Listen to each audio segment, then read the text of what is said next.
Good evening and welcome to the program. Peter Svully was on the run for 4 years.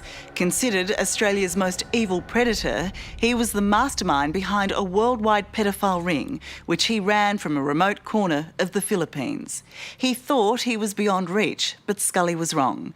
Tonight, we take you inside the global manhunt for Svully, the unbending commitment to track him down, some astonishing good luck, and the sheer courage of those fighting to shut down this repulsive industry. It can be confronting and graphic, but it is an unprecedented window into what it takes to catch pedophiles and bring them to justice. You have the right to remain silent. You have the right to have your own counsel. We have 6 warrants for your arrest. The perpetrator of these horrendous acts is the most depraved individual I've ever come across. 26 years of policing. And I've worked in 9 different countries. I've worked in a lot of different jobs. I've never seen anything like this.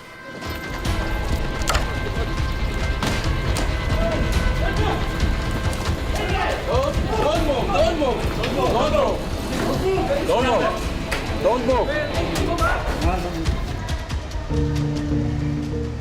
Peter Svully is finally in jail, likely never to walk free again. Charged with kidnapping, rape, torture, murder, and selling the gruesome videos he's made which detail the terror and pain of his child victims. Good morning, thank you. So when you were on the run, how great was the urge? Urge for what? To find young girls. Hardly ever had an urge. It's not like a hungry dog that's got to feed every 3 hours or 4 hours. It's not like that. And it's really not. It's almost not an urge. Then why do it? Yeah, good question. Yeah. 2011, and Peter Svully flees Australia for the Philippines after allegedly fleecing dozens of trusting investors of millions of dollars in property and IT scams. While local police were aware of the fraudster, no one could guess he would soon ignite a global manhunt, wanted for the most horrific crimes against children. She's alive. I really didn't think she would be alive. Australian Federal Police Officer Paul Hopkins has been embedded with the crack team of Filipino investigators relentlessly hunting down Svully. What is the case against Peter Svully? There's 2 cases in the Philippines. The first case is the slavery, the fact that he's kept 2 young girls in a house and sexually abused them, tied them in dog chains and allegedly made videos of them. That's one case. The second case involves the holding of young victims and sexually abusing them, and then it went to violence against the young victims as well as abuse, and then unfortunately and horrifically ended in the death of one of the victims. Peter Svully filmed his atrocities at his base in Mindanao, a remote part of the Philippines, then sold his made-to-order vile videos to pedophiles around the world. Anything that the consumer or the member of the group will tell him to do, he will do, to the point of, killing the child in the course of the sexual abuse. And who are those people? Where do they come from? From UK, Germany, and US. Agent Janet Francisco leads the NBI investigation. She believes Svully not only had a hungry global market of pedophiles, he also had local help. Svully even recruited his girlfriends, just teenagers themselves, to procure his child victims. Hello, Alvarez. Hi, I'm Tara. 18-year-old Carmianne Alvarez was one of Svully's girlfriends. Today, she's in jail for what she did for him. He said to me, "Can we adopt some street kids?" And I said, I don't know, I don't think so. What if my sister to live with us? He said to me, no, I don't want your sister. I want a street kid to help them. Then I meet these two kids. Then I said to these kids, you want to come with me? And then the kids say, yes. So you asked them to come home with you Yeah. because Peter wanted two girls. Yeah. And did he tell you which age, what age he wanted? He said he wants 9 and 12. On the impoverished streets of Cagayan de Oro, it wasn't difficult to find desperate and hungry children. In September last year, Carmian lured the little girls with the offer of food and left them with 52-year-old Peter Scully. Then after that, the kids have, what they call? Robes? Yeah, not ropes for the dogs, like, Collar. yeah, collar. They have that. So when you return 2 days after picking these girls up off the street, Yes. they are wearing dog collars. Yes. And they tell you that Peter has already hurt them. Yeah. Rosie is the 12-year-old plucked from the streets with her 9-year-old cousin. After eating, Peter asked us to be naked and we were photographed and he took a video. Rosie tells me she was forced to perform sex acts on her cousin as Peter directed and filmed it. You look very sad as you tell me that. Is that how you feel? It's okay, it's okay, it's okay. But there was worse torment to come. The following day after breakfast, we were asked to dig a grave. Why did you have to do that? What were you told would happen to you? That we will be buried in the graves that we are digging. What else did Peter do to you while you were in the house? While we were being photographed and videoed that night, Peter Scully, he assaulted us. While Peter was assaulting me, Carmi Ann told me to shut up, and she covered my face with pillows so I won't scream. Why do you rape young children? The answer is, I don't know. I don't know the real answer. Well, why don't we hazard a guess? No, don't hazard a guess. Is it because you're depraved? Depraved? Maybe. That you admit you do it? What I'm looking for is the real reason why I took that road and what drove me to it. Because in Australia I wasn't like that. In the first 12 months here I wasn't like that. So what drove me that way? That's what I wanted to know, and that's what I want to tell everyone. That is, I'm writing about every day I've been here since April 2011, and what has happened, what influenced me, what made me take that road instead of this road, all the way until the present. Would you consider that a confession? Yeah. I didn't know that he's a bad guy. Do you think you could have ended up tortured and killed yourself? No. Scully's girlfriend, Carmian Alvarez, is herself a victim.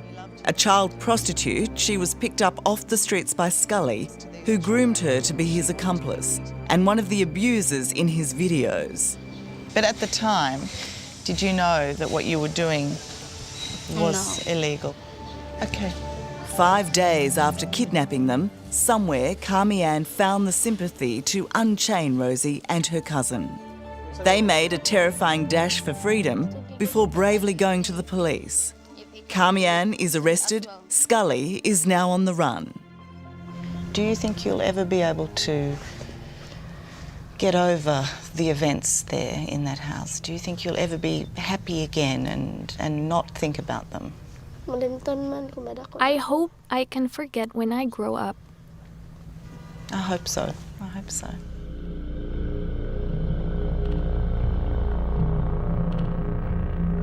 In finding the strength to go to the police, Rosie would help expose the full horror of Scully's most degenerate operation. Even younger victims, possibly held captive for years, and more pedophiles willing to pay $10,000 to watch vile stuff like this. A video had surfaced in Europe, and that video involved a white male and Asian females molesting children, very young children, as young as 2 and even younger. That video was called Daisy's Destruction, and there was a series of these videos.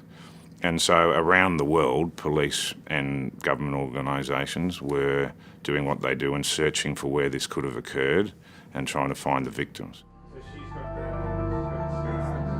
A worldwide hunt was on. Dutch police isolated the abuse to the Philippines and at least 8 local children. But still, no one knew who the abuser was. He'd pixelated his own face in his horrendous videos, but Svully couldn't hide his accent. And it took another Australian, Paul Hopkins, to spot it. I said, I'm so sorry, it appears to be an Australian, and that's awful. So that's how the case came together. It just came together by everyone doing their little bit. And finally then, as the hunt for him was on. Welcome back to 60 Minutes and the manhunt for notorious pedophile Peter Svully. For years, Svully had avoided the reach of the law and thought he was safe, hiding out in the remote corner of the Philippines called Mindanao. But Peter Svully couldn't know the extraordinary determination and cooperation by police officers around the world to track him down and to bring this monster to justice. And a warning, the material can be confronting and graphic. So he's laying low. He was last seen about 2 weeks ago in this area. So we're close, but we just need that one breakthrough, and that's what we're doing today. Terrific. Okay. We're with Australian Federal Police Officer Paul Hopkins and his Philippine counterparts, who are close to catching Australia's worst pedophile, Peter Svully, wanted for kidnapping and abusing 2 young cousins, and also for the sexual abuse, torture and murder of more young children, who he filmed for the pleasure of an international pedophile ring. So this is one of how many houses they lived in? So there's so far identified 15 filming locations, and the NBI have identified 5 houses at least. By going house to house, the Filipino investigators found exactly where the abuse took place in the Daisy videos, meticulously matching frame for frame the backgrounds with the stairs, the tiles, the windows of the house in which Svully lived. And if you're a 9-year-old girl being taken up here, you'd be terrified, wouldn't you? Absolutely. It's dim and dark and very scary, and at the moment my thinking and my suspicion is this is where they headed down that path towards the dungeon nature and the real depravity to add to the sexual abuse. So the violence, the torture. Exactly.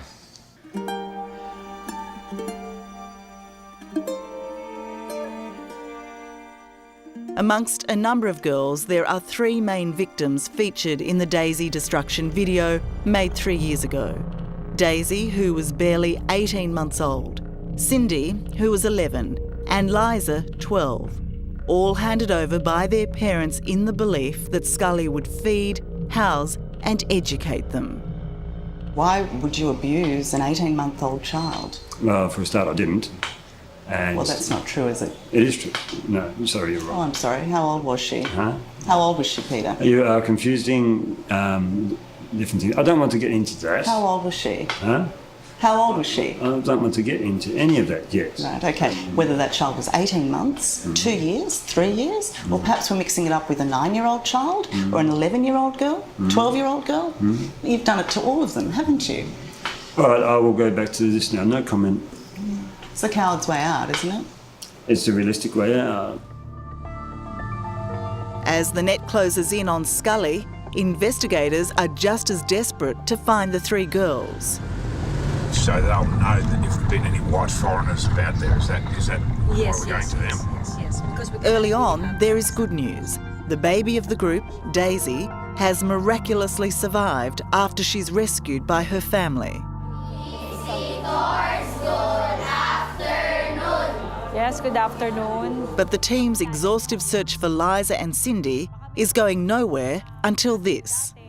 Magkaklase kayo? Oh, ano na siya? Anong pangalan niya? Liza. Nasaan na siya ngayon? You know, she can identify the girl. So it's a breakthrough, you know? Liza is alive.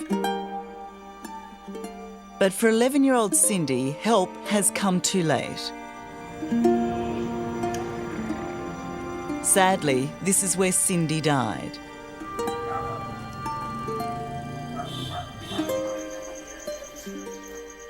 She was repeatedly raped, tortured, and eventually murdered by Svully, her body buried in this shallow grave. It's awful. No, it's terrible. No, it's incredibly bad. It's incredibly confronting, isn't it? Even for you? No, it is. It's horrific. Cindy was the little girl Agent Janet Francisco was still hoping to find alive. You know, the victim was made to dig first. I didn't know that. Her own grave before she was killed by Svully. And how did he kill her? Using a rope. Yeah. Do we know if he filmed it? Yeah, I think so, because one of the previous living partner of the accused saw the video. The video of this girl's murder? Yes. It's painstaking work in a cramped space, but in death, Cindy is being given the care and respect she was denied in life. Not just by Peter Svully, but by this woman too. So how long did you live here for? Here, we live here maybe 2 months.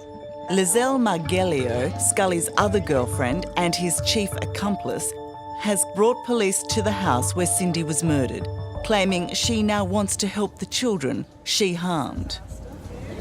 Did you want to help the children at the time, Angela? I wasn't around when he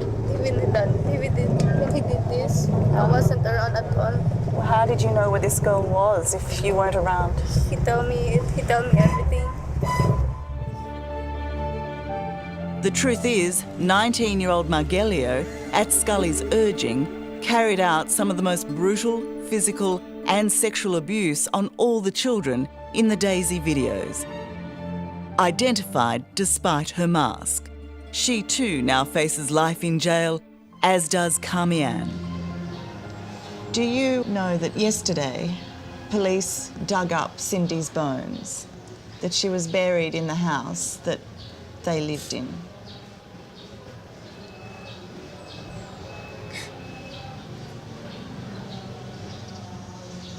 I really don't know.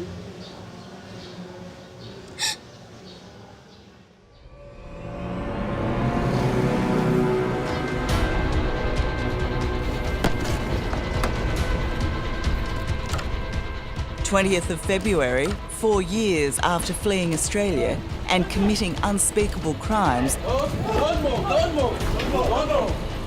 This is the moment Svully is caught. Give me your name. It's Peter Svully. What? It's Peter Svully. Peter Svully. We have 6 warrants for your arrest. Wow. Okay?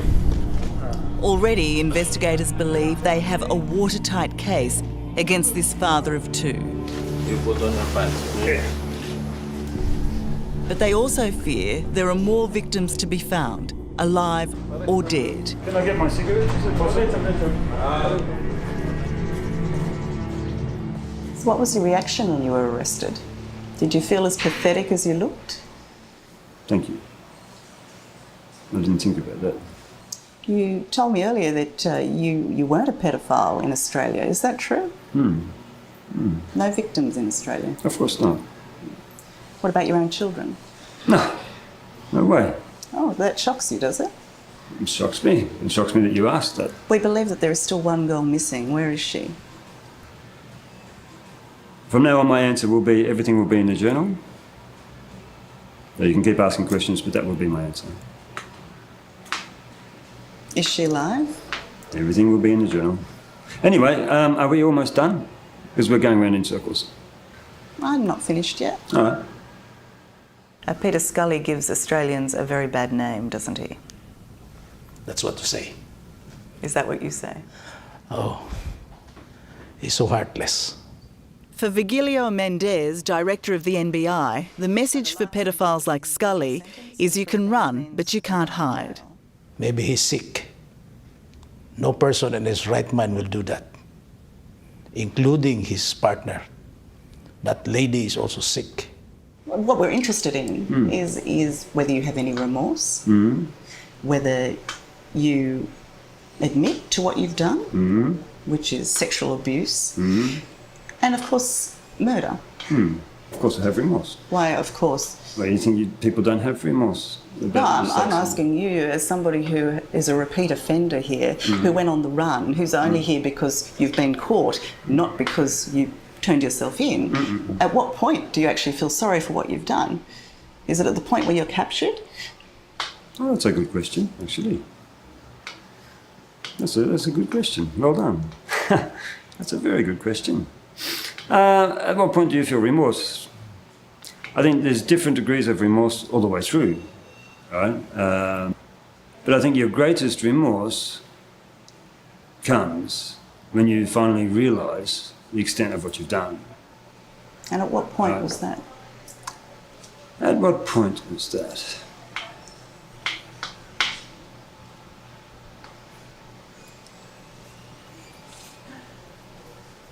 I can't answer that honestly yet.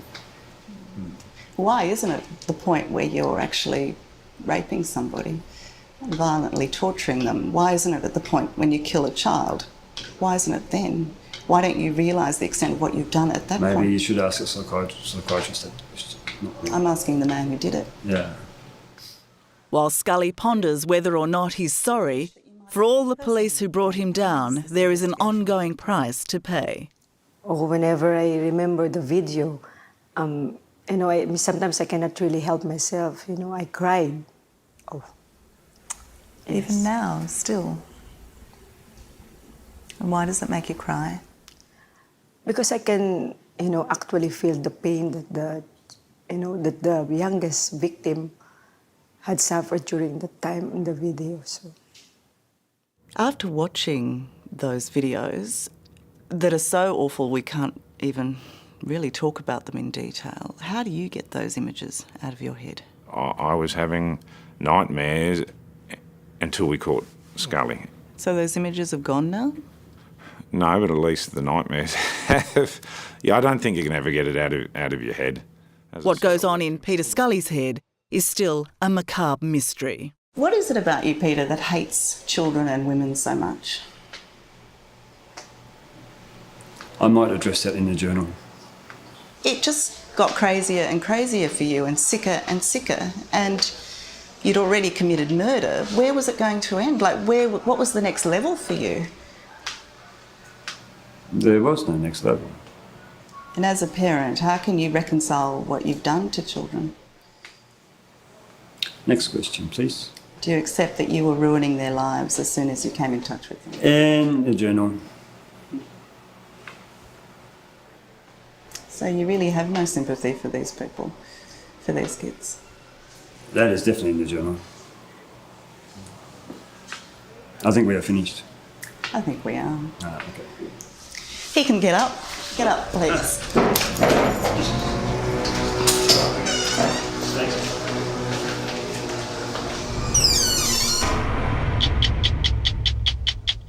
Hello, I'm Tara Brown. Thanks for watching. To keep up with the latest from 60 Minutes Australia, make sure you subscribe to our channel. You can also download the 9Now app for full episodes and other exclusive 60 Minutes content.